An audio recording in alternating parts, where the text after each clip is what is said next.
I've thrown off our video recorder because we're going to do things a little bit different today. And what we're going to do is I'm going to try and do the sermon sort of in 3 parts today. So before each of the readings, and then hopefully tie it all together after the readings during the sermon time. But that means the introductions will be a little bit longer than usual. So we're going to start with a question. What proverbs do you know? What English proverbs? You know those sayings that have multiple meanings, or things that we just all know the saying? What proverbs do you know? A stitch in time takes 9. That was the first one at the first service, too. An apple a day keeps the doctor away. Penny saved is a penny earned. Too many cooks spoil the broth. Somebody else started one. Oh, smile and the world smiles with you. Yep. Yep, a bird in the hand is worth 2 in the bush. The early bird gets the worm. How about can't teach an old dog new tricks, right? I looked this up, and if you look up online, if you just look up English proverbs, you get like this gigantic list of proverbs. It was really cool. I was like, oh, I don't have time to read all these. But one of the ones that I thought was interesting was better to light a candle than to curse the darkness. I bring up Proverbs today because we're about to hear another one in our reading. We're about to hear a proverb that was an Israelite proverb, something that they would say, like our proverbs. And they were using this proverb to sort of throw up their hands and claim, not my fault, whenever something would go wrong in their life.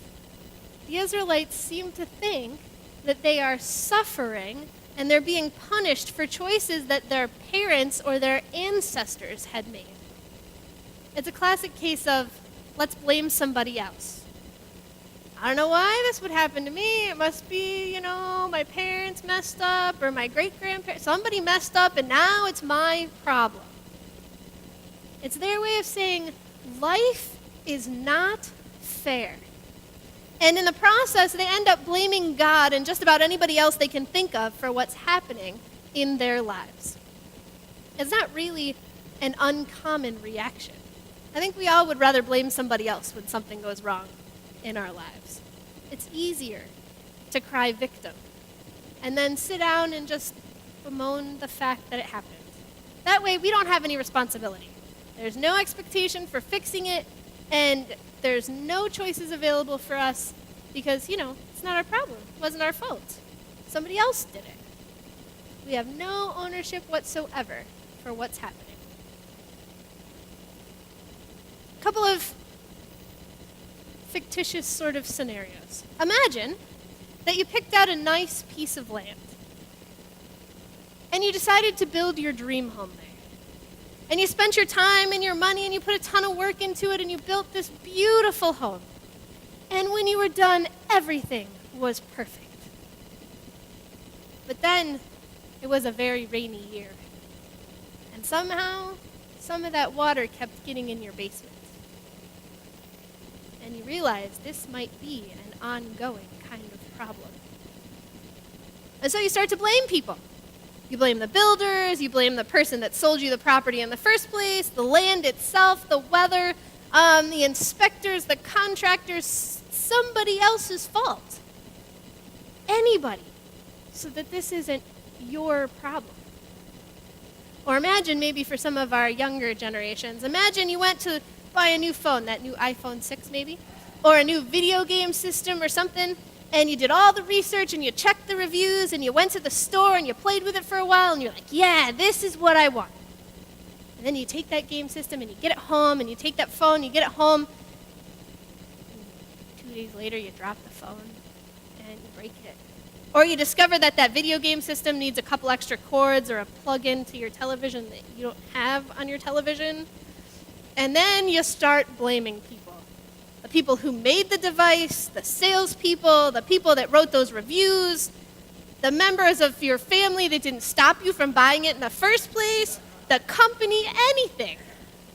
Anything or anyone, so it's not your fault. The Israelites are blaming everyone for what they're dealing with. And mostly they're blaming God. They're saying, God isn't being fair about this. God's punishing us for somebody else's problems.